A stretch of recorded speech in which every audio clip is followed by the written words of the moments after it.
came here in 1986 to run it for myself in October. I signed the papers and I was owner of the Red Barn Incorporated. People come in here for the experience, more so than I think anything else. And they love the fact that somebody's actually taking the time to listen.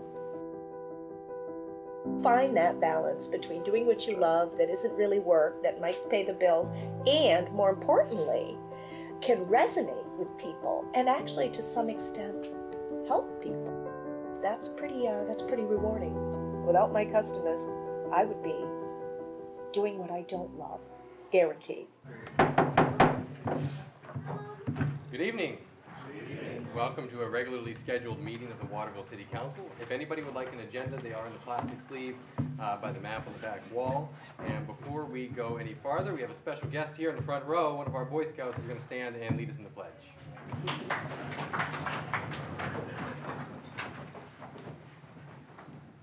Allegiance to the flag of the United States of America and to the republic for which it stands, one nation, under God, indivisible, with liberty and justice for all. Next up, I have a proclamation. Actually, I have Chief LaFountain. Could you come up to the front here? As many of you know, Chief is going to enjoy some fine retirement years starting on June 30th. Chief's a pretty special guy. He's been a firefighter for over 30 years, and he served us well for decades. And I remember when I was first running for mayor 4 years ago, he was the first person that I was able to get in contact with, and he brought me into the station and scared the hell out of me by bringing me into the fire pole and I'm scared of heights. And showing me around, and it's always just been a warm and welcoming person to anybody that goes to the fire department. And we're sorry to lose you, but we're so thankful for your service. I just want to read this. And I do apologize. We are going to get you an original. It wasn't here, so I will have a nice fancy one with a fancy folder for him that will look nice. And we'll make sure we get that to you. Whereas David LaFountain, Waterville Fire Chief, will be retiring on June 30th. Whereas David has been a loyal, conscientious city employee for 34 years. Whereas David served as the fire chief for both Waterville and Winslow and was a leader in modeling the importance of regional cooperation. Whereas the city of Waterville is grateful for Chief LaFountain's long and distinguished service. Now, therefore, I, Nicholas Isgro, Mayor of Waterville, on behalf of the City Council and the citizens of Waterville, wish to convey our sincere thanks and best wishes.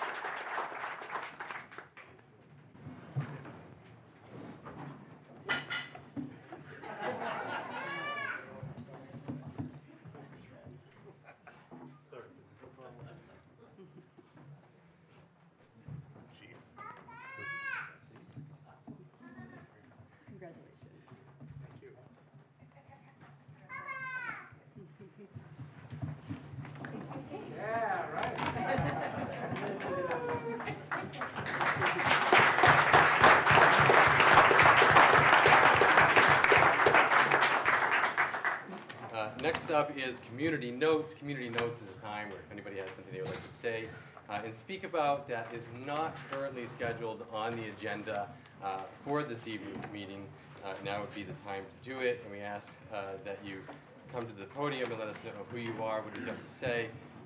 I would actually like to just kick this off and try to break the ice in here a little bit. We just had a big election, and I want to thank everybody that came out on both sides. I want to thank all of the candidates. It was nice. I got to stand at the polls with multiple candidates, and we had a great day.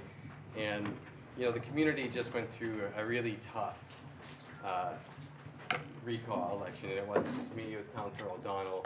And I hope that we learned a lot. I know I learned a lot, and if we, it's my sincere hope that I think we have a great opportunity as a community to really put this behind us and come together, because there's a lot of great things that we have to do and a lot of things that we're going to be doing. We are going to have policy differences. We have a budget conversation coming up, but they need to be left at policy differences. And I know I am putting it behind me, and I hope we can all put it behind us and really move on. So that's my hope, and I am around if anybody would like to meet with me privately. I'm in the office a little bit more these days. And before we get up, Mr. Bernier is here for the first community note. I'd like to invite you to come up to the podium and let us know why you're here.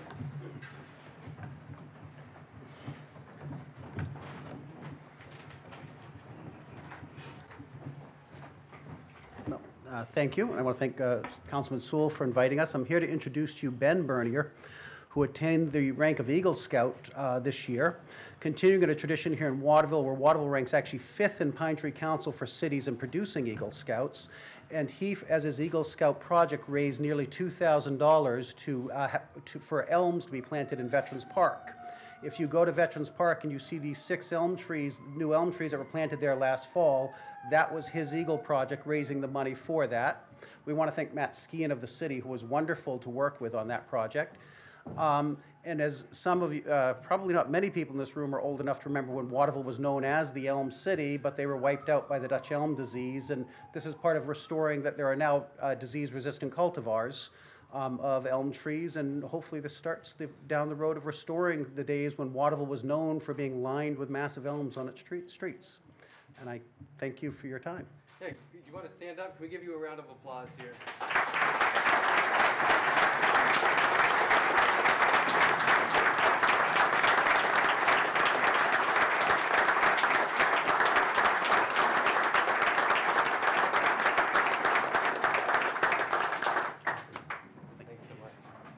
We also have some younger scouts who are working on their citizenship in the community badge. That's why they're here. Well, we are happy that you are here.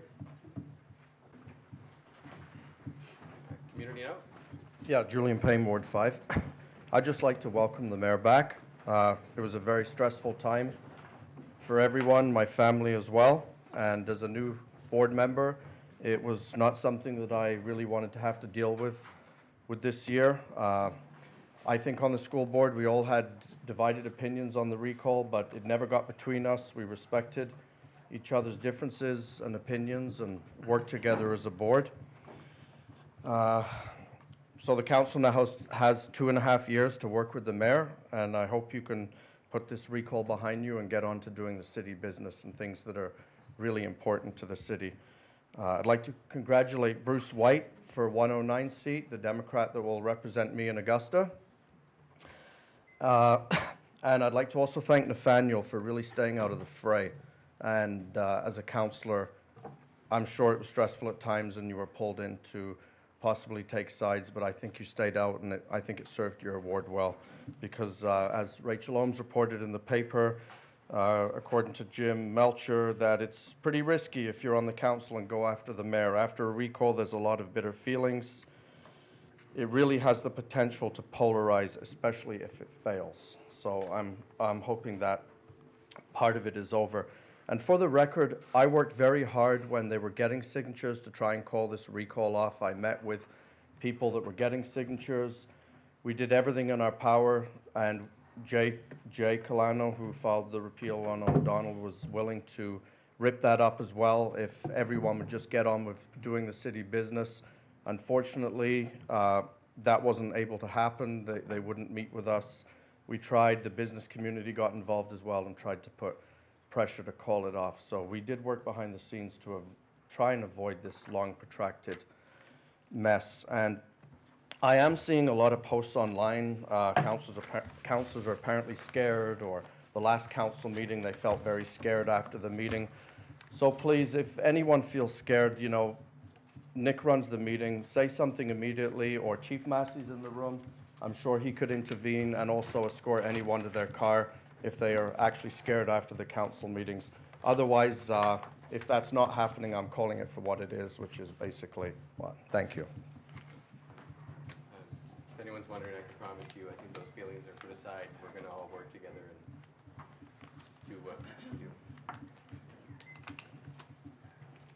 I'm not scared. I know you're not scared. I'm Marilyn Canavan, a Waterville resident from day one, which I'm guessing is longer than anyone in this room. I represented Waterville in the Maine legislature from 2000 to 2008, and before that was director of Maine's Ethics Commission. First off, let me say I'm not happy that my property taxes will likely increase once again. But I'm here to speak today because we've been told that members of the City Council and the City Manager are responsible for the financial difficulties Waterville is facing. That is not true. And as someone with an extensive background in public policy, I hope to shed some light on the real reason our city and many other towns and cities across the state are now experiencing financial difficulty. As we all know, our taxes are used to pay for plowing local roads in the winter and road repair in the summer, including fixing those nasty potholes, for educating our kids, and for police and fire protection. And I assume we all know that the city sends some of the taxes we collect to pay the state, to pay for the services the state provides, such as maintenance of state roads, DHS, our state universities, among other things. But now for a bit of history. The Municipal Revenue Sharing Program, enacted by the Maine legislature in 1972, set out its purpose succinctly as follows. The principal problem of financing municipal services is the burden on the property tax. And to stabilize the municipal property tax burden and to aid in financing all municipal services, it is necessary to provide funds from the broad-based taxes of state government. To that end, our elected representatives established the local government fund, which we now call revenue sharing. 10 years later, revenue sharing was increased, and the following year, it was increased again to 5.1%. The revenue sharing statute and its amendments are set forth in Title 30A, Section 5681, subsection 1, in case you want to look it up.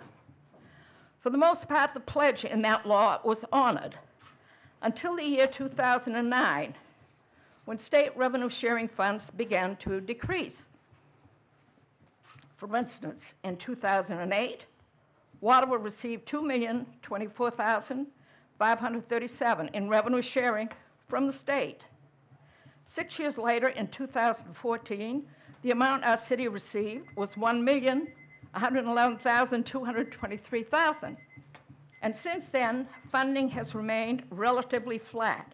In fact, over the last 10 years, the average amount the city has lost annually in state revenues is $1.4 million. So we're only getting half the money we were promised. Marilyn, you have a little. I'm going to give you a little time to finish up. Waterville is not alone in facing financial difficulties. In 2017, officials from state and cities and towns throughout Maine testifying at a legislative public hearing accused the state of breaking its contract with municipalities by siphoning off tax revenues intended to reduce pressure on local property taxes. At the same time, the LePage administration was proposing to permanently freeze municipal revenue sharing at 2%, while lowering income tax rates and eliminating a 3% tax surcharge on wealthy Mainers. What's ironic about all of this? Marilyn, are you almost done? Almost done. Okay. Is that when LePage was mayor of Waterville, he never once complained about the windfall Waterville was receiving from the state in the form of revenue sharing. In fact, he bragged about cutting local property taxes. Now he's doing an about-face and keeping our money. And of course, he and his cohorts are bragging about what good money managers they are. Almost done. Finally, I'd like to point out that members of the City Council and the City Manager have worked diligently to find ways Waterville can avoid further increasing property taxes.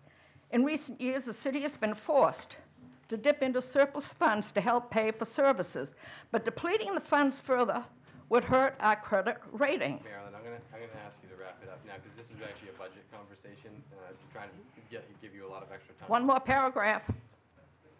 An article published in the New Maine Times in 2014 quoted Moody's Analytics, a debt and credit rating agency, as saying, Governor Paul LePage's cuts to revenue sharing to towns has adversely affected their credit ratings, thus affecting bonding options to make up the shortfall. And meanwhile, the governor has managed to fill his coffers, meaning the state's rainy day fund, which is equivalent to our surplus funds, with $197.8 million, higher than it has been in many years. So I hope this clarifies why our taxes are likely to increase this year.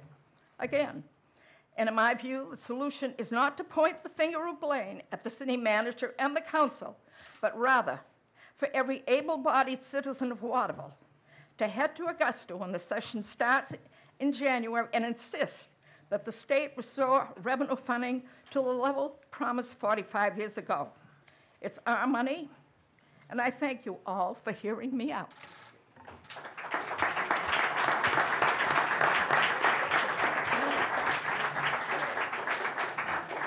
If you'd like copies of this, I am going to ask that if anybody else has something to say about the budget. That is the first item that we're going to talk about in unfinished business.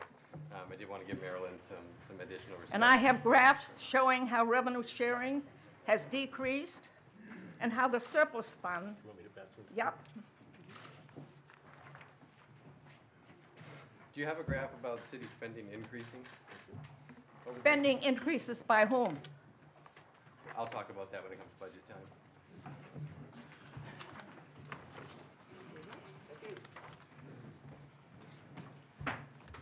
All right, next up for community notes, and Patty will have the timer, and I will keep it diligently so we can move on with the debate to the 3 minutes on the timer. Thank you. All right, I really hope I don't go over 3 minutes. I'm Rian Finch. I live in Ward 6, and I am here about Green Street Park. It's located at the end of downtown across from the Hathaway. And so, as you know, we've been trying to renovate the park. This has been an ongoing project. I was in front of council 2 years ago to get an arrangement. However, life got in the way of those plans, that fell through the wayside.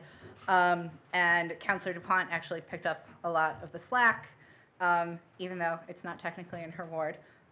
So I'm going to talk about that right now. Thanks to KV-CAP, they're acting as the fiscal agent for Friends of Green Street Park, and donations from private donors, Inland Hospital, CGI, Hudamaki, maybe forgetting someone, I'm not sure. We've raised just over $10,000 for the project, which is a third of the way towards our goal. And the reason that that's a third of the way towards our goal and not 80% of the way towards our goal is we had hoped to build 10 fitness stations, and we planned to build them out of wood, but we have to use municipal grade steel, not my rules. We are, however, putting down the fitness walking path. That's happening in July, and we are going to put up 3 stations over the summer. But we are looking for donations. Our sponsor level starts at $100, and anything above the champion level, that's either an individual or their company, gets to have their name permanently displayed on one of the signs. And so if you're interested in donating, whether you're a business or just an individual, you should contact KV-CAP or Jackie. I think we'll gladly take your money. And again, she deserves about 80% of the credit for all of this. And so this is a really great park. I've been involved in this project for 3-4 years now. And it's a really great opportunity we've got going right now to make the end of downtown really something special. And I just really hope that the community can continue to support this park. Thanks, guys. Thank you.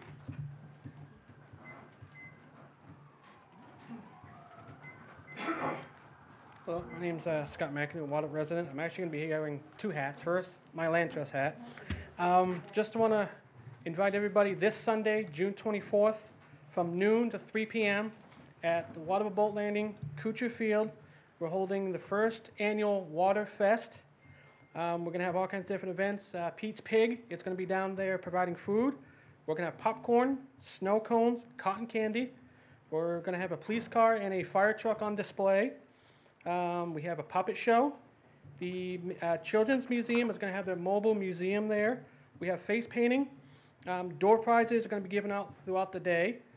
We also are going to have a tour of the cemetery and the lower end of Water Street, where we're working to put a trail in there as well. And also we're going to have what we're calling Parade on Wheels, which bring down your bike, strollers, scooter, wheelchairs, even your little red wagon. Bring that down, decorate it. We're going to have a little parade down the lower Water Street, down by the boat landing, around the ball field. So again, June 24th, noon to 3 p.m., down the boat landing in Kucher's Field. Please come down and enjoy it. And also my second hat is, I'd like to invite everybody again this year, the Central Maine 4th of July celebration. Again, it's going to be held at the Clinton Fairgrounds, July 2nd, 3rd, and 4th. And one of the biggest questions we're getting is, yes, we are having a parade this year. So we will have a parade. I have a few, anybody at council, I have a few here. The council, I believe there are some left over. I wasn't anticipating this big of a crowd, so if there's a few left over, you're welcome to grab them. Thank you. Okay. I'm representing Healthy Waterville. Go ahead, you. George McAdoo, a team member for Healthy Waterville.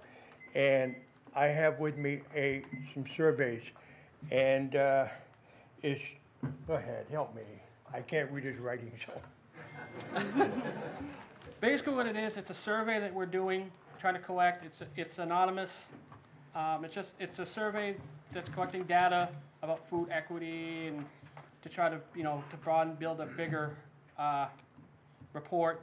And we're writing, the mayor, city manager, the council, anybody in the audience who would love to take one and help us out. And eventually it's going to be added to a broader report, which will help get funding for different stuff and just kind of, show like food equity and how it is affecting the city.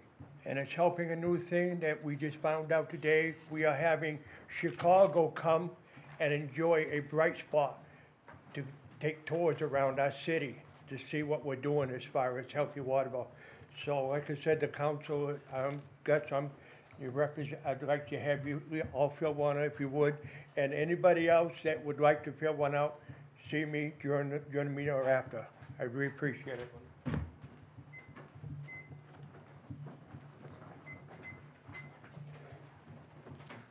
Hi, my name's Joshua Laurie.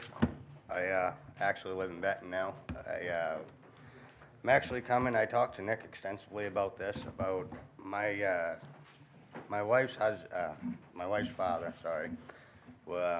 Amy Calder wrote a lot of news reports about him. He was the last homeless man of Waterville. And Nick actually asked me to talk to Mike, but I work out of state, so I don't really have a whole lot of time. I figured, well, I just council meeting. But we got a plaque that we had made for him, and we would actually like to present it to the city council, see if we could have it somehow put down at the head of Falls where he had his encampment, and that's pretty well all it is. I mean, I'd like to, if anybody has any questions, I'll be at the back of the room. If you want, I should give that to Mike. I did talk to you, and thanks for coming here. I think it's an important thing, and We'll Mike be and I happy, will, happy to find a good place for it. yeah, we absolutely will. And how can I reach you? Can you write it down? Is there anybody else for community notes?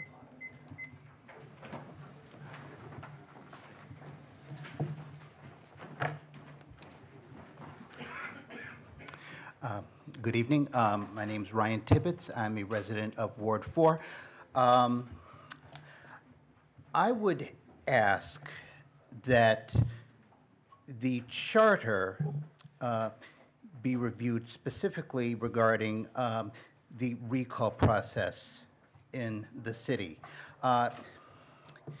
It is my opinion, I don't know how many people would share it with me, but it is my opinion that the recall process should be a tool utilized to remove those who are guilty of either criminality or ethics violations or mismanagement of office or gross incompetence.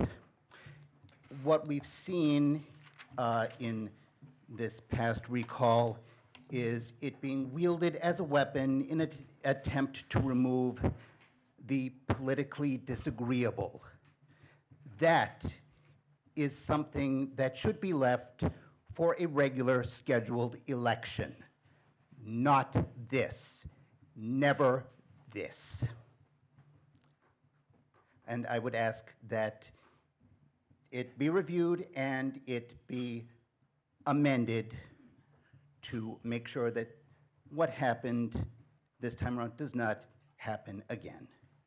Thank you. Thank you.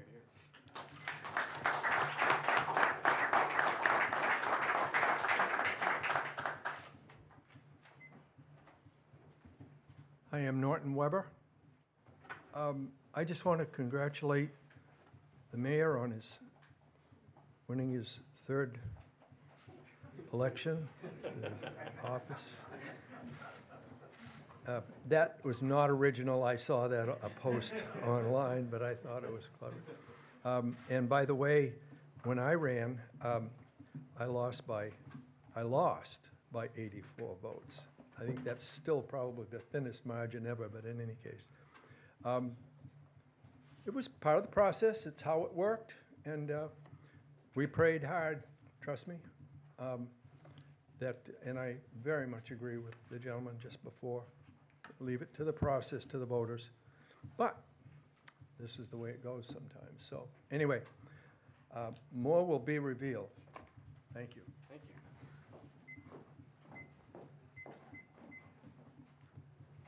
Hello, Kathy Weeks, Ward 1. I would just first like to congratulate our mayor for being our mayor. I am very sorry that there were 4 councilors that signed an awful recall. I am very sorry that our mayor had to go through this dark, enduring circus. I'm very sorry that Mrs. Insgrove had to live this day in and day out and to try to be an encouragement and a champion for her husband.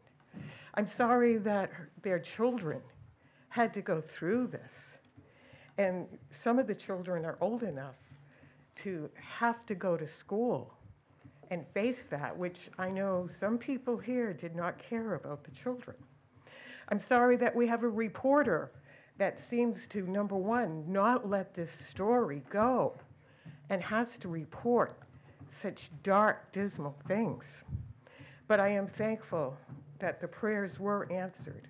We had people all across the nation praying for this horrible situation. So thank you for standing there all during the day on Tuesday.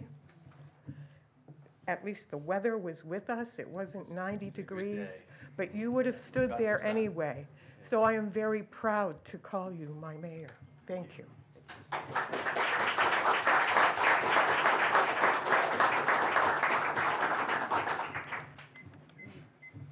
Okay, we're going to move on to a disclosure of conflict of interest. Is there anybody on the city council that feels they have a conflict of interest with any of the votes they might take tonight? I think I might have one. Okay. What would that be?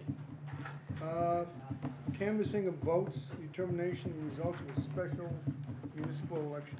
Oh, I don't think that's a conflict, but if you want to sit it out, you can. Yeah. Okay. Anybody else? Okay, we'll move on to the approval.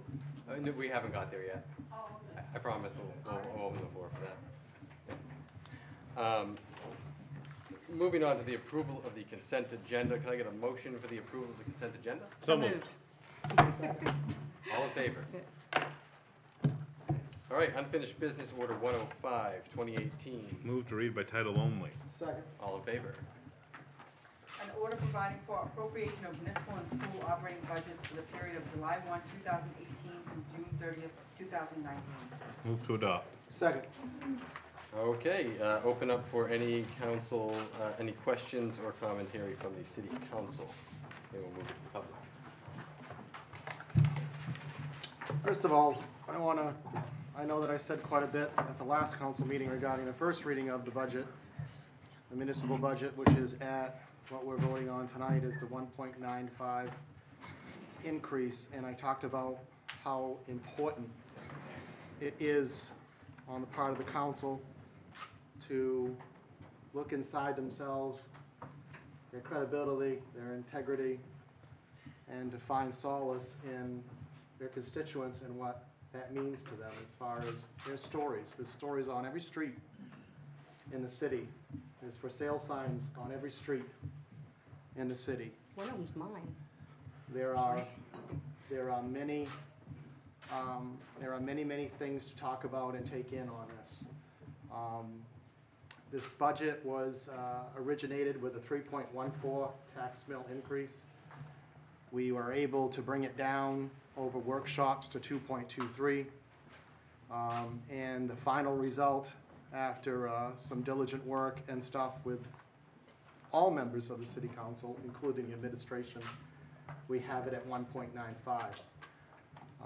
This is what I said at the last council meeting, the less of the three evils when it comes to this municipal budget. We have articulated and discussed the reasons, and as we saw at the pulpit with community notes, very articulate information about why we're in the present state that we're in. The municipalities all across the state of Maine are struggling. Small towns, medium towns, large towns are struggling with financial difficulties because of a variety of aspects.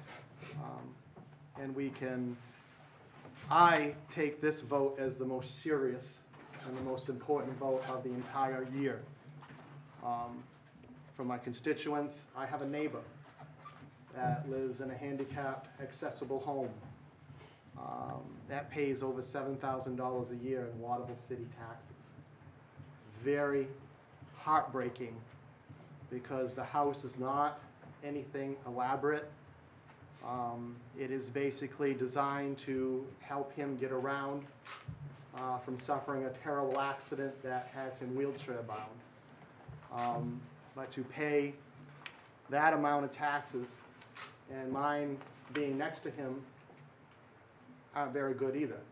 And I do not take any solace in voting for a municipal budget to raise my taxes and his at the same time, and many, many others. At the same time, I realize that city services are very important, and we have to look at the whole dynamic of the budget and really understand the many mitigating facts that are against us on this city budget. And I think any counselor on this council takes it lightly. I have seen more empathy in the last few months than I have seen in the whole 3.5 years that I've been on the city council in this particular instance. So I do want to say that I am supporting the lesser of the three evils. I do welcome the fact if the mayor has a particular plan, as has been said, and if this budget is ultimately vetoed, if there are reasonable cuts to city or school infrastructure that are reasonable, that I would be the first one to sit here and sustain his veto. Because I am very much torn with the fact of the doors that I knock on and the people that I talk to. I have great empathy for my constituents, and I'm sure everybody else here on this panel does. And I do not take this vote lightly, and I just wanted to make that a fact here tonight. Thank you. You know, you guys want to know how the sausage gets made around here? Let's talk about that, because there are some serious problems with how we even do municipal budgeting.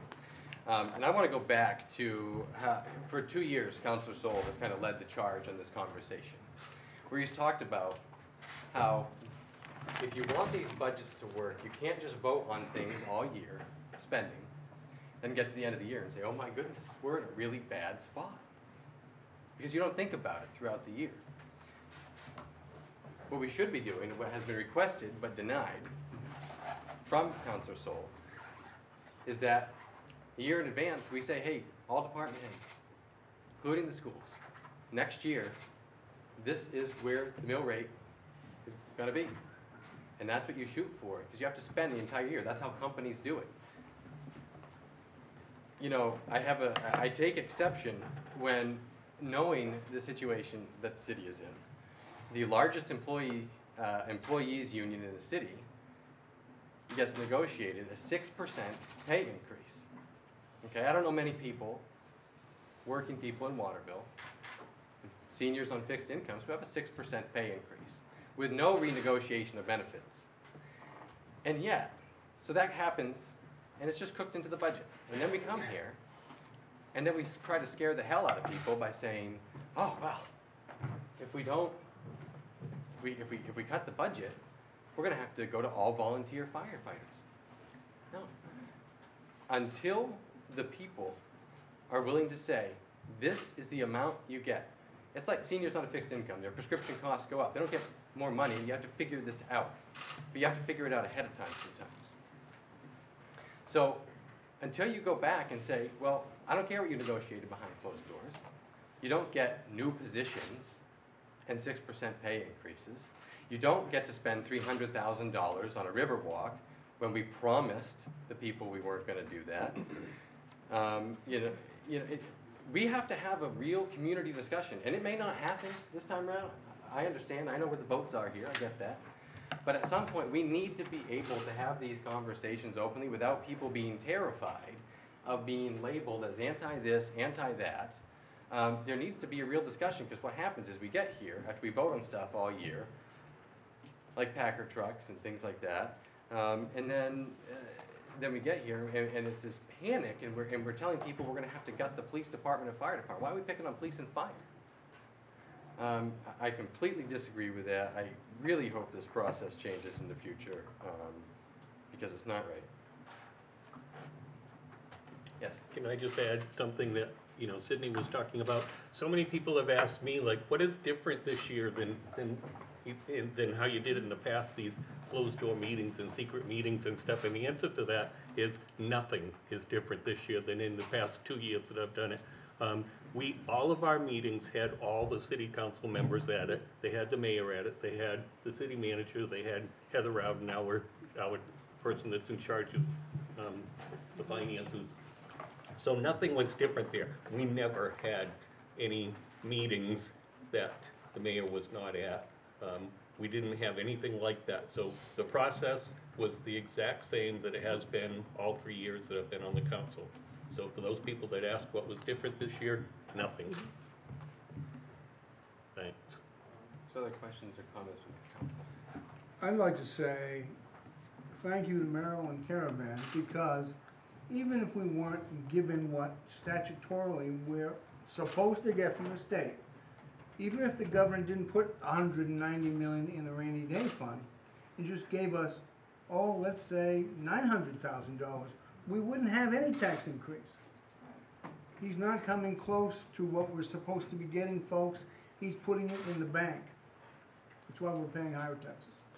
But that $900,000 potentially would have been there last year, and the way that it's worked, if it's been flat every year, if we get the same amount of revenue sharing every year, yes, we have actually. We got a little bit more this year than we got last year. Look at the graph. Yes, over a decade. You're right. It is an annualized number. But if we get the same amount this year as we got last year, what changed? Spending changed. And I understand some of that. There's healthcare benefits and things, and that need to get renegotiated. You've been dipping in a simple sums to make up the difference. The city is paying less this year in expenses than we were last year. But last year, there was about $700,000 of one-time expenditures that were matched with one-time funds. If you back out those one-time expenditures, you normalize the number and spending's actually up. What if we got our 5% there? What if we got even our 4%? Oh, John, I agree. I've written op-eds, I've gone to Augusta, I've fought that fight, I understand. But we also have to deal with the reality of where we're at here. And I just don't think that we're living that reality. I mean, we can't just keep, I mean, look, Democrats and Republicans in Augusta have not given us revenue sharing. They've increased spending by over $1 billion since 2010 in Augusta. Money's not coming here, and people in both parties are getting things they want, but they're not sending it back to us.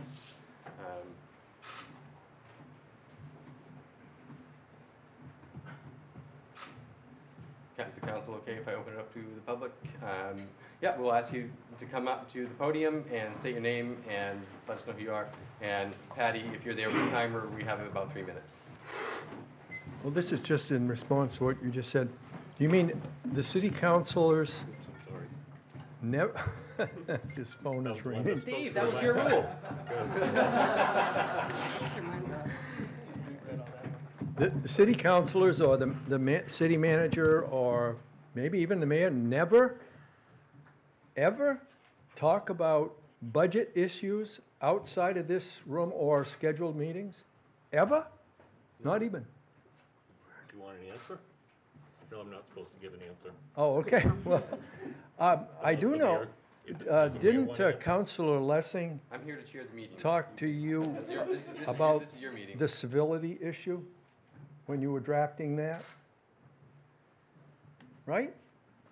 Are you talking about the budget or? Well, I'm just saying that I think it's probably hard for us to imagine that none of you ever spoke about the budget outside of a regularly scheduled meeting, not even.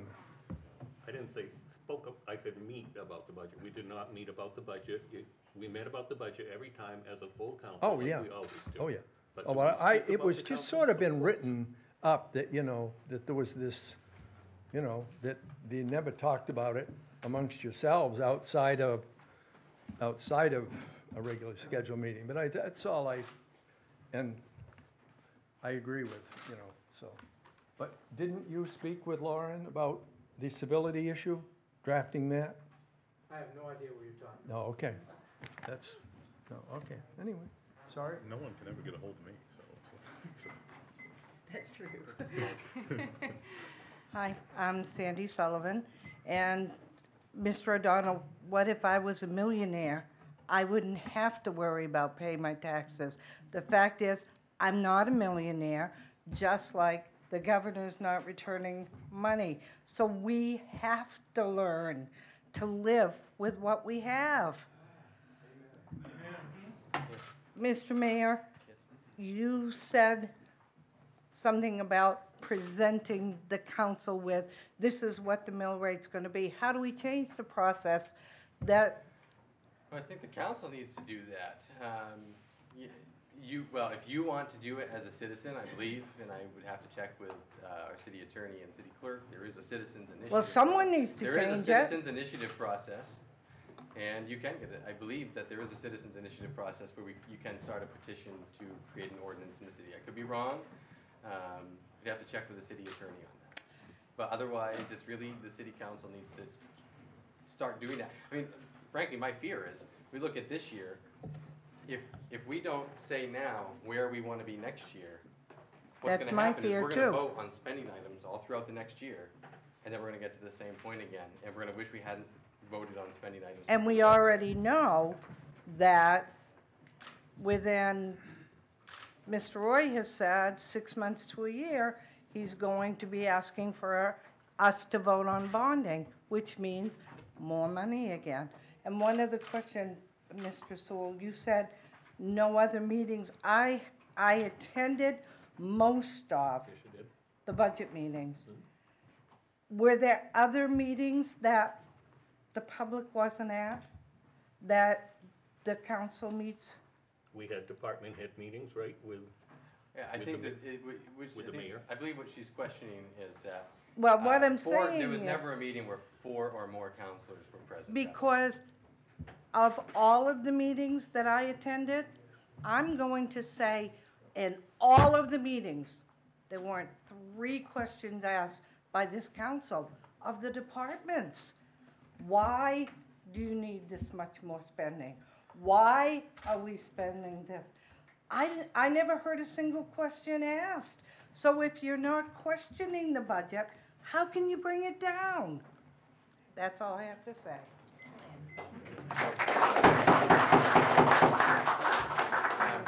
I would just like to reiterate, to keep the decorum of the room, we try to ask you to not have applause after it. Also, we want to make sure that no matter where somebody comes up here, that everybody feels comfortable in the room saying what they have to say, no matter what side they come down on this. And sometimes if there's a lot of rancorous applause, that might intimidate somebody who might otherwise want to come to the podium and speak. And we want to make sure everyone feels comfortable. Yeah, I wholeheartedly agree with that, but I'd just like to say that I was at all but one of the budget meetings, and there were questions asked of department heads by city councilors. And some of them were asked by you, ma'am. Yeah. All right. Order. Rian. So, Rian Finch, Ward 6. My question is actually for you, Mr. Mayor, and you have said on Facebook that you will veto anything over a 3%. And so my question is, where do you recommend that comes from? What are you recommending that the council cut to get that number down to 3%? Well, I think you start by saying that we're not giving 6% pay increases to our city's largest union. We have several large spending items coming up that we could look at. There's a lot of things. Look at the city charter. It's actually not my job to do that, but I'm willing to come out and say it because somebody's got to say it. I mean, I think the council has made it quite clear that they're looking for recommendations. I don't believe that you can override the collective bargaining process. Well, until this community goes back and says, this is all you get. This is going to be a system that is constantly rigged against the taxpayers because these deals happen behind closed doors. These items are negotiated, and then we get to the end, and then we come to the public and say, oh, sorry guys, we're going to have to shut down the police department. That's wrong, and until we have a firm enough backbone to say, this is what you get, because this is what we can spend, but that's why, and you know what? That's why it should be happening ahead of time, where we go before these things are negotiated and say, hey, by the way, next year, this is all you're getting, so don't negotiate outside of that. Right. I'll do respect, sir. There are new positions positions added in the city and the schools that could be cut. We shouldn't be adding if you want to have 6% pay increases, you don't add new positions at the same time. You just don't get what you want. I mean, that's just how it works. So do you have actual figures that you could present to the council, to the public, that actually gets down to the 3%? That's actually not my job. Yet they're asking for it. They're telling you we can't get there, and you're saying get there, and you're offering no advice or guidelines to them to get there. You're saying interfere with collective bargaining, which they can't do. Well, it is what, yes, they can. We can go back, well, until we interrupt that system, it's going to keep working this way, and the people of the city are going to continue to pay after tax hike, after tax hike, after tax hike. And that's just how it's going to work. Until you put your foot down, it's going to keep going that way. So is this an empty veto threat? You know they can't get down to 3%, but you're going to veto anyway? I think they can. All right, thank you. You're welcome. Just to reiterate, all of the meetings that took place about the budget took place, they were open to the public. There were no meetings behind closed doors. Julian Payne, Ward 5. And if I go a minute over, it's school board related too, hopefully, because it's not community notes. So hopefully they can afford me that. Better get going. Okay, so as a school board member, I have to say that I do defend the school budget. When I heard about the 6% pay raises, I'd asked Eric to prove it and do a comparison study of all the other communities, and we were below. I was hoping I would be proven wrong. No one's come forward. So market forces, I do have to stick with those, unfortunately, because we still are way behind other communities. Now, maybe the big jump is this year because it's been so long we've been behind that. As a board, we voluntarily reduced $200,000. I wrote to Eric before we were even instructed to knock $200,000 off the budget, and we knocked an additional $300,000 before to accommodate positions, and we denied half of the positions that were accommodated. I can tell you how to save $600,000 off the city budget. And, you know, as far as the revenue sharing, when a Democrat hits Augusta, once something's been stolen, it doesn't always come back. They're not going to say, oh, we're going to give it back and not balance the state budget. So there's many factors in Waterville that affect us other than revenue sharing. We have a drug epidemic. The schools have a lot more demands with children that they never used to have. We have the most nonprofits and small amount of land mass. That is what Waterville faces. It's not just revenue sharing, it's many factors. We're always waiting for the golden egg. Every year the council says, next year we're going to have more money, but the goose hasn't laid that egg, you know, and you're counting your chickens before they hatch. This year there's meant to be more revenues. O'Donnell, yourself said, we haven't spent more, the revenues haven't come in. So I'm looking at $900,000 here. I have a serious problem with spending $274,000 on a pool that is used for 6 weeks of the year in a service community that we're already providing many services for. The kids have an opportunity to go to the Boys and Girls Club and go to camps and get subsidized camp time where they can swim at the lake. I'd like to know from my counselor, O'Donnell, please, to do the study, is that $274,000 that we're going to pay for the school just for this year? I understood it was $1 million. The pool, sorry. Is that just for this year? And does it really justify, you can ask later because of time, but does it really justify, that's a third of a mill rate. Again, and at a council meeting, it was very specific from the city manager that if a penny of taxpayer money was needed to bond the Riverwalk, it would not happen. That's another $300,000. That totals $600,000. That's 1 mil right there. Again, when asked again, are you very certain? No, we've not used taxpayer money. So my big concern, this is about 30 seconds left, is doing a dry run. It's about next year. We're looking at 3 mills for the schools with the city, probably 1.5 each. We're going to have a bigger crisis in money coming back to the schools from the state. We've used our perk and savings. We're going to have bonding issues. The general sentiments from elected officials are look out next year. It's pretty dismal. I'm predicting next year will be 4 mil minimum. So what I would like to see is a dry run budget. The city manager meets with ours. You plug in what you know is not coming. You add in the given known, and let's see what we're looking at. So the council has that in front of them when they're voting on things, you know, now, so that next year when it's time to pay the piper, hopefully some brakes have been put along. The $274,000 from the city to the pool was from a specially designated pool reserve account, which was set up a few years ago, anticipating these kind of costs. And it's being matched by a $560,000. Right, but the 274 is not city money then? No, it can only be used Only for the pool. Okay. Designated for the pool. Okay, and so there's ways like that, Riverwalk, other things, and I understood the total pool fixing was $1 million. Oh, there's gonna be more expenditure. So, you know, that's how many policemen, how many elderly people that can have their rent reduced, and how many school teachers that can be provided with $1 million for something we use for 8 weeks. Thank you. Where's the money coming from, the maintenance for this pool? Hi, Dan Lowell, Ward 2, that's on Wheels. Didn't have anything prepared, wasn't really planning on talking here, but I wanted to come up and say, I bought a house in Waterville 3 years ago.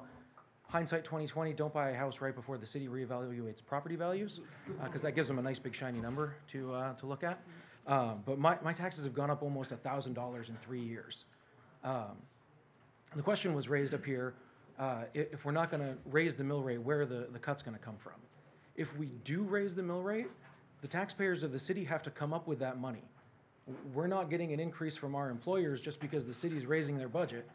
So I would raise the question, where am I supposed to come up with that money? Where am I supposed to cut in my personal budget if the city raises their budget? I don't know if the person who asked that question is a property owner, but as a property owner, I take offense to that question because that money has to come from the property owners of the city. So I just wanted to put that out there. Thank you. Appreciate that. Anybody else before we go to a vote? All right, we'll call for a vote. Patty, can I get a vote? Mr. Am I too Lucier- late? No, Mr. Lucier, we'll give you one more comment, and then we'll go to the roll call. My name is Paul Lucier. I'm from Ward 5. Used to be a regular attendee at these meetings. I've stayed away because the stress level is, combined with everything else I have, is too much. Now, it's clear that the state is not going to give us any more money without something happening there. We can't do that. You know, I'm tired of hearing geographically how small we are and all of that, and about all the tax exempts. And, you know, I look at the surrounding communities around us, and compared to them, we are rich in businesses, okay? We have what they would love to have. So we may not have geography, but we have the malls, we have those other businesses, we have those industries that they don't have, okay? So why are we having a problem with taxes when we have all of that? Now, again, the mayor brought this out. We keep doing the same thing every year and expecting different results. The result is, unless we change the system, we're going to have the same problem here next year. So again, this year, we've cut to the bone. We had these negotiated increases. Woe is us, but hold on for next year. Waterville needs to reinvent and change the way we do our business. This is the only way we're going to solve the problem, is by budgeting ahead and finding better, smarter ways to do things. That's the way us business people have to do it. You know, the new growth that's happening downtown and other places here in the city, that is not going to help the residential taxpayers for a long period of time, because the bulk of that new money coming in has been TIFed. 20 years from now, unless they're renewed, some of that may drift here, or it'll go to improving downtown again. New residential growth in Waterville is virtually at a standstill. You know, there were 8 permits issued for new houses in Waterville last year. 6 of those were permits that I pulled for the new houses that we build. I got to tell you, I would love to build more houses in Waterville. God's blessing, we've built 5 houses a year for the last, we've built 70 homes now in the last 14 years. And I lost another sale this week. It's tragic. Longtime Waterville residents bought a place in Belgrade because of the taxes. Now, you know, we shouldn't care about our bonding. I wish the bonding level were so low we couldn't borrow any more money, because borrowing money is what's getting us into trouble. I mean, you look at what we're paying for bonds now. Look at what those things were. Some of those maybe could have been held off until we can pay for those in cash. And so, you know, I would urge the mayor to veto this budget. I would urge the city councilors to change the way they do business. But really, I think it's time that for the Waterville taxpayers to start an initiative process to force a freeze on our mill rate and the bonding process for a determined period of time. It's the only way we're going to be competitive. Look at our communities around us. They're doing much better than we are. Thank you. I was responding to what he said. Is the school budget thing still up? Haven't you already come up and spoken during the budget time? Sure. Or no? Yes. All right. No, I was responding to what was said by the counselor. I think I still have to be able to speak on the budget. Norton, I'll give you a minute. If you can just come up for a minute. That may be all And then we'll wrap it up. Okay. Quite candidly, this may come as not a very friendly thing, but I don't think we're getting a very good deal on the school. I passed out these papers to the city councilors. If you seriously can vote for this school budget, when the city of Waterville High School is not even nationally ranked, like Maranacook is ranked in the top 2,000, Yarmouth is 209. I have the figures right here from USA Today, and they're appalling. If I had served my fare that way at my business, I wouldn't have stayed in business long. There's a 12% college readiness index. Yarmouth has a 73%. I mean, the numbers are here, the councilors have them. I'm just saying, and I'm sorry, but you know, if I didn't serve something right, I'm the one that got blamed. So the top is where we need to look. Okay, I agree with the 274,000. Do we donate to Pine Tree Camp? The city? No. No, good. All KB right, cap? Mr. Weber, we're gonna. Okay, And I would- think the and I do KB wanna cap. s- And I would just say, it's hard to compare us to Yarmouth, and then I'm gonna tell you why. Waterville does have extremely different demographics as far as who's living here and who's in our classrooms with the teachers. And Well, then compare them to And I- Maranicook. and I- Yeah, I'm sorry, I apologize. No, you don't need to apologize. I just don't know that I would use I just don't know that this is a measurement. If you look at where some of our kids are going to school. Right. I would also add that they spend far more money per student per year, which has an impact on the quality of education. I know you're on the other side of this, and we haven't had a lot of that, so I'm going to actually let you be the last person. Keith Dunn, Ward 7. Yes. I just would like to say, I went to Maranicook. Maranicook's a great school. Maranicook also gets much more funding than Waterville's allowing their schools to have, okay, per capita. Waterville's putting out some amazing students. My son just graduated from Waterville this year. Their teachers are amazing, they're underpaid, and they do an amazing job with their kids. Both of my children have come up from kindergarten right through. Mrs. Lessing's husband was one of my daughter's favorite teachers. Thank you. They are amazing people, and they're doing a wonderful job with what they're given. I know, but you're saying that they're lowly ranked, and that they're really not, okay? They might make USA today, but Patty, can I get a roll call? Counselor Stoll? Yes. Counselor White? Yes. Counselor Lessing? Yes. Counselor Mayhew? Yes. Counselor O'Donnell? Yes. Counselor Dupont? Yes. Vote is 6 in favor and 0 opposed. With that, we'll move on to new business. We have Resolution 107, 2018. Move to read by title only, please. Second. I'm going to wait till I really people leave.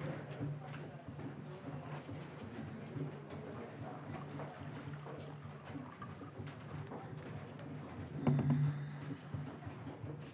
just going to wait.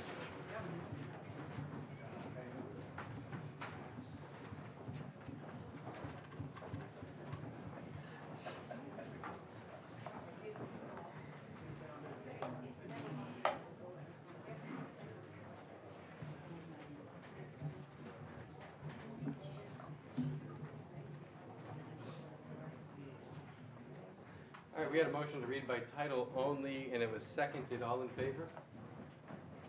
A resolution providing for canvassing of votes and determination of the result of the municipal election held on June 12, 2018. Move to adopt. Second. Is there any discussion on the council about this? And ma'am, I know you wanted to have a comment on this?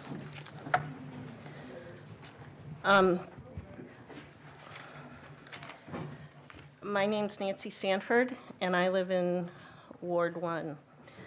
I'm a lifelong resident of Maine, and I moved to Waterville in 1988, and I love Waterville. Nick, I did not support you in the recall. However, I believe in democracy, and more people that voted wanted you to remain as our mayor than those who did not. I thank you for tonight helping to make it comfortable for me to Good. stand up. I'm going to resist the urge to respond to some other things that haven't made it so easy for me to stand up here tonight. I'm interested in getting to know you as a person, and hopefully you will join me at my favorite place in Waterville anytime tomorrow for coffee, which is Sala Tea. I go there quite often. And if tomorrow doesn't work, we can figure something out. I am going to be gone in Waterville for a while, but I come back to Waterville for something that makes Waterville great, and that's the Maine International Film Festival.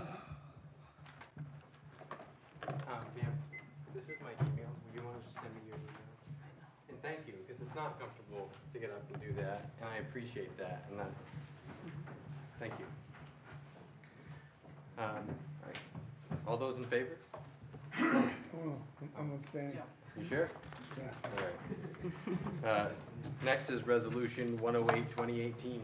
Move to read by title only, please. All in favor? A resolution providing for renewal of a special amusement license to SNL Productions Incorporated doing business as Mainly Brews. Move to adopt. Second. Is there any discussion? All in favor? Next is Order 109, 2018. An order providing for acceptance of bid for municipal slide pool replacement. Be it hereby ordered by the Waterville City Council acting as municipal officers that the city accept a bid from Vortex Aquatic Structures International in the amount of $762,702 for slide pool replacement at the municipal Alphon pool. Be it further ordered that the city manager be authorized to enter into a contract with Vortex Aquatic Structures for the work as proposed in their bid proposal. Move to adopt. Second. And just so everyone is aware, 560,000 of that is coming from a grant from the Harold Alphon Foundation, and the 274,000 is a designated fund that was set up for the pool itself. It can't go anywhere else. So.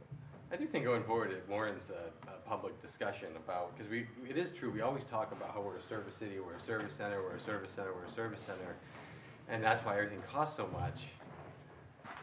But if there's stuff that's just a constant loser, I mean, I realize we kind of got the pool where it's about breaking even, but then when you add these expenses in, I'm not necessarily saying it has to happen with this slide tonight.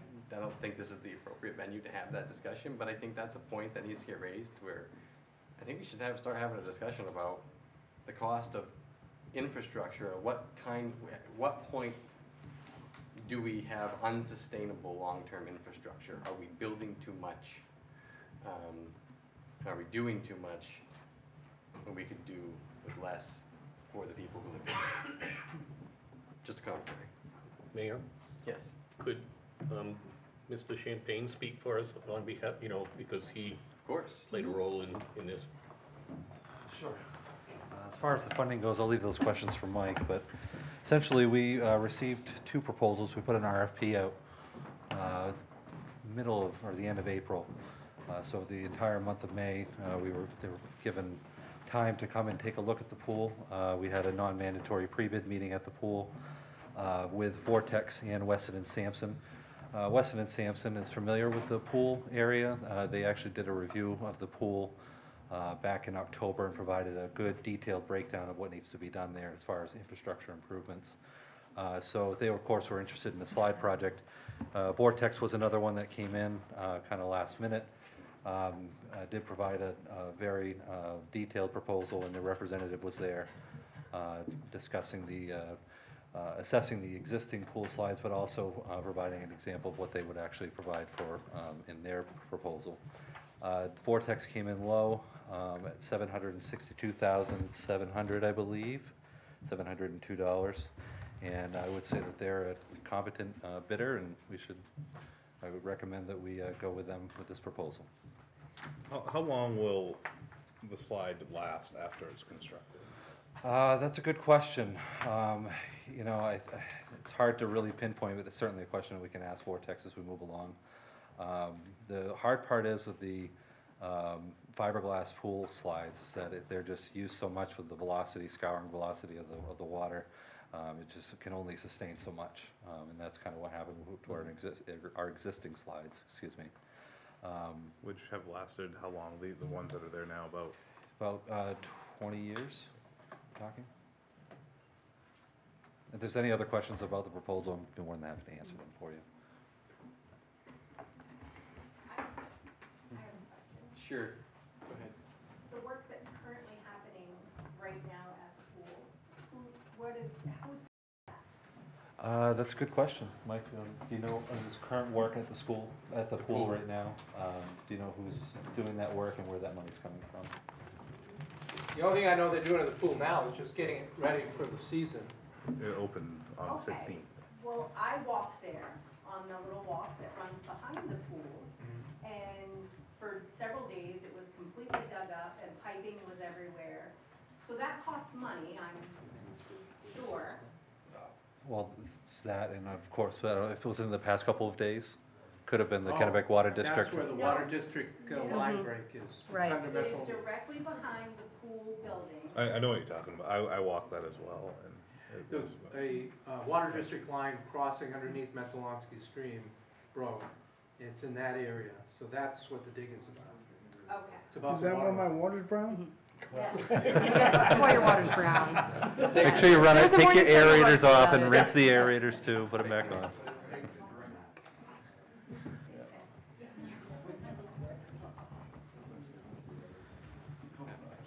Okay, Thanks, Nick.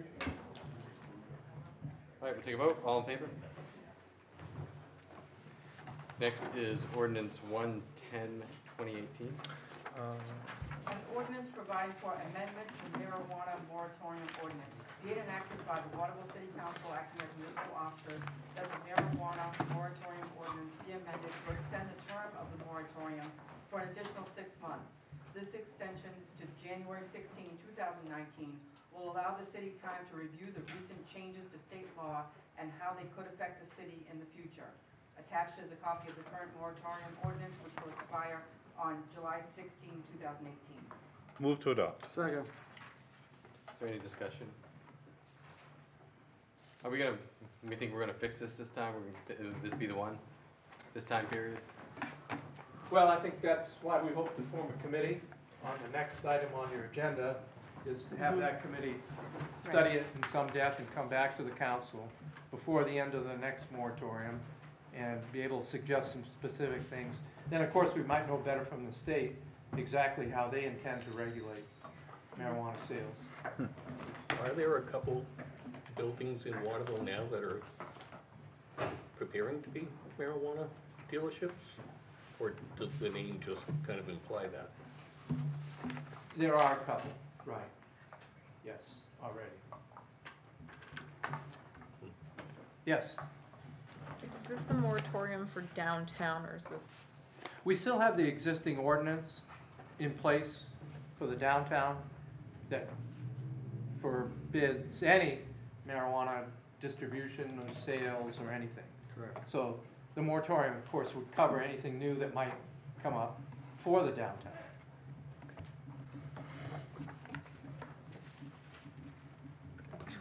Any comments or questions from the public? All right, all in favor? Next is resolution 111, 2018. A resolution providing for a creation of a committee to study marijuana sales in the city. Be it resolved by the Waterville City Council acting as municipal officers that a committee be appointed comprising city councilors and interested citizens to review state law concerning all aspects of marijuana cultivation, sale, etc. This committee will be asked to develop recommendations for changes to existing city ordinances, if necessary, to protect the city's interests. Said review should be completed by the expiration of the moratorium in January 2019. Move to adopt. Second. Any discussion? All in favor? Okay, we intend to come back to you with a proposed listing of members, so if councilors are willing to serve on a committee, and others from the community. Did you have something, Mr. Lee, you wanted to add? That is what I was going to say. Okay. You created a committee, but you haven't decided who's on the committee. Correct. And you can either do that here, right now, or you do it with a recommendation coming from the administration. I'd rather come back with a list. Probably important to include a variety of people, so maybe some people who are in the business Right. as well as people who might not be the friendliest to it, so you I don't know much about get all marijuana views in sales. here. And Yep, we want also both sides people who represented. understand the issue a little bit better too. Right. I don't know much about marijuana sales, but I'd like to learn if you want me on the council. Good. Good. On the committee, not the council. Anyone else want to volunteer at this point, or we'll bug you later? Okay. Yeah, I'm interested. Possibly. Drive and sale the Big Macs. Actually, it's nuggets. Is that a conflict of interest? All right, we'll take a vote. All in favor? Next is Order 112, 2018. Move to read by title only. Second. All in favor? An order providing for approval of forfeiture. Move to adopt. Second. Any discussion? All in favor? Next is Order 113. And move to read by title only. Second. All in favor? An order providing for approval of forfeiture. Oh, move to adopt. Second. Any discussion? So, I. All in favor? Wait. Oh, waiver foreclosure. Oh, yes. Foreclosure or closure? Closure. Could I get a motion, does this have to be specific to the, You got that, John? A waiver of closure so that we can add an item to the agenda tonight? Yes, I'd make that motion, that we add item 114, 2018. okay, is there a second? Second. I got all in favor? All right, that's good, because we need a supermajority in order to add the item. The item's been placed in front of you. It's a proposed ordinance change regarding, is it 110 College Avenue? This involves the former Goodrow's nursing home. I'm not sure it was a nursing home. Retirement home. Okay. Hi, Hi. I'm Herbert Goodrow. I own the property behind 110 College Avenue. You can pass these out. And I'm asking, no, I've got one. I'm asking for, well, I used to own both properties, the 110 College Avenue property, and we have a road driveway that goes out around the building. And what I was asking for was a fence to be put up, or just an inexpensive fence to go across the property, because the new tenants in the apartment building will not know that the road runs around the back of the property. And I understand Mr. Booker doesn't have a problem putting that fence up, but just for the record, I wanted to add that. Sure. I guess, is it, if you're the one that wants it, why are you asking that somebody else be responsible for putting it up? Because he doesn't have a problem putting it up, and I can't afford it. Okay, if he doesn't have a problem putting it up, do we have to put that in an amendment to the zone? It's like we're making a law to force someone to do something with their property. Mr. Hodgkins? Good evening, Mr. Mayor and Sure. council members. I represent the Brown Family Properties, LLC. And we took this, you had referred this ordinance change to the planning board for their recommendations. At the planning board meeting, there were several citizens that came to the meeting and requested that screening fences or that were existing be restored to their original condition. And those are covered under items A and B, the 8-foot high fence and the 6-foot high one. And that's a recommendation of the planning board. Herb's request that there be some kind of fencing that separates his remaining property from the Brown property. They're willing to put up a fence. They'd like to make it decorative and not have it specific to 4 feet high and chain link, but just to say fencing along that property line. And they'll work out a plan that would be acceptable to the planning board. That still has to go back to the planning board. And they're willing to do that. Okay, so for, He's well, speaking on behalf. but they don't want it to be specific to 4 feet high chain link. Right, exactly. Okay, but everyone will be satisfied if there's just As long as there's a fence there. As long as there's a fence, you'll be happy, they'll be Yes. happy, Exactly. everybody be happy. Yes. Okay. Nobody from Brownfield represents. Yeah, Who's in Al's here to represent them. Yes. Al Hodgkin from Brownfield. This takes 2 votes. Which one are we voting on? We can move to refer this back to the planning board, correct?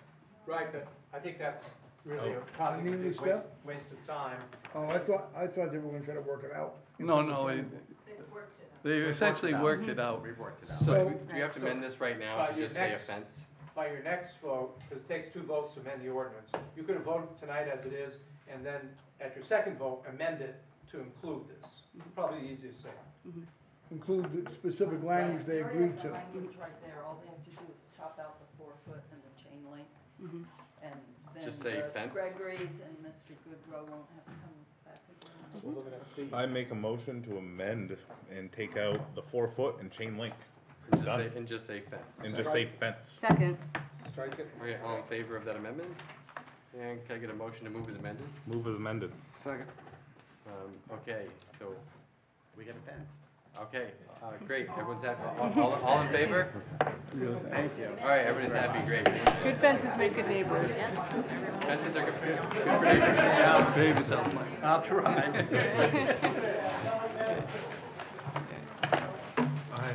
to go to the restroom too since I got here. We're almost there. We're almost there. So, Manager's report. and the bathroom's probably locked.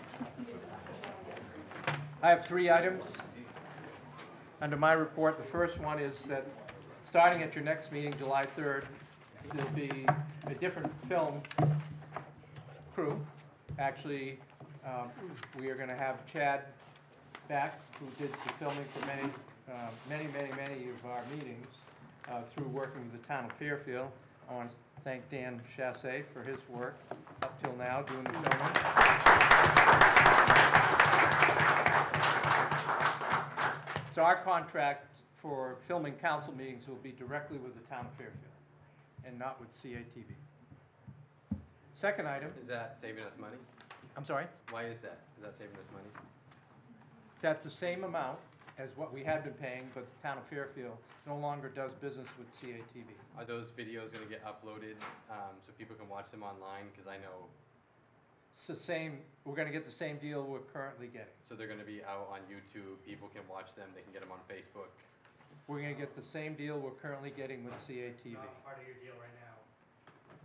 The online videos, and The online is not part of your deal right now. No, we don't, And that's I right. do that as a favor to the city of Waterville. Oh, okay, All the online videos that we put online on our YouTube channel are as a favor from me to everyone else. okay, thank you. But I think it's important, I think, to be honest, those are probably more important than the ones we get on TV. Yeah, everyone watches them. I think All there's I an hear in the older community population. Yeah. All I hear is everybody in the community saying, oh, I went online, I saw it, and you can go back, and they go back and replay it, and correct the newspaper when they're always wrong, and all that kind of stuff. I think there's an older population that really does rely on the television. I guess I don't understand why They're we're both going with important. Fairfield. Why are we going with Fairfield? I just don't. I just don't understand why we're making a change. There's not a lot of other options. CATV is not in business? Nope, CATV is gone. Oh, okay. Yeah, it's totally gone. As of broadcasting on TV. We're not gone, but we're not broadcasting on TV, of course, because we're no longer able to. Okay, So where are the council meetings gonna be the uploaded? council meeting's gonna be filmed and shown exactly as, on television. Okay. Exactly as they Schedule are. will probably change as well, so who knows what's gonna happen after June 30th? I guarantee the schedule is going to change. I really hope we talk about that online, those online videos.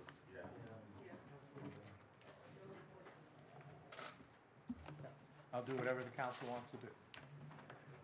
Okay. Item 2? Oh, quick question. Yes. Maybe we could have a conversation with Dan about what he is willing to continue doing, or Yeah. how we can fundraise to continue having him film and place them online. Both services are important. Thank you, Jackie. Yes. I agree. Can I follow up on that? Yeah. I just think it would be better to deal with Chad, since he'd be doing it anyway. He could probably set you up all together, instead of dividing it up. Does he do Yes, he does. online? He does YouTube? film, since he would be filming it, he could put it online on his YouTube channel, or create a new one, so I would suggest talking to Chad about that. Okay. Thanks, Dan. Next item? Item 2, the Riverwalk project. I've handed out to you a financial update. You know, our goal has been on the fundraising end, 1.5 million. We've raised 1.326, 1,326,000. We have enough now to complete the project. We still want to get to 1.5, and we're hoping that we will in the next month or so. Work is ongoing like crazy down at Head of Falls. And pretty soon you'll see the walkway starting to take shape. But I wanted to give you this financial update just to let you know that we're with funding in a safe place in order to complete it. We're not going to stop fundraising. So the city's 300,000 share will be met by 1.2 million. What's the status on marketing some of the property down there? Still have that, plan to do. We talked about doing that a little bit later on in the summer. Yep. But we're gonna do it, because that was a condition of the 300,000, so we're Oh, going. yes, we're going to do it. Correct. Yeah, Absolutely. absolutely. Yep. Yep. We still have to talk about how to do it, whether we list it or we try to market it on our own. Do an RFP. Through an RFP. Yep. Yep, excellent idea. Any update on the outdoor dining fiasco? Well, is Nick still here? We've had many conversations. I actually met with him today. I haven't talked to Alan about it, so I haven't talked to the bank. I went over there today. The space that they're looking to utilize potentially for this trial is much smaller, so it would not block off anywhere in front of KFS. So hopefully in the next Well, week. it would block off that road. It would block off some. Still shut the road, yeah. So we had a meeting last week with the people in the concourse that would be affected by the Italian, whose area. And tomorrow afternoon, we're meeting with the people on Silver Street regarding the 18 below proposal. So I'm hoping that by July 3rd, we can come forward with some kind of agreement. We're not there on either place yet. Okay. I think what has to happen in that instance, Mike, like I said, being part of the meetings, is that the abutting neighbors have got to be appeased. Yep, they do, and they're not right now. They're not right now, they're still, On either project. they're still argumentatives right now, so Yep. we have to get So those the solved. last item on my report is the fact that beginning Friday, I'm on vacation for a week. So enjoy. Motion to adjourn. So- Second.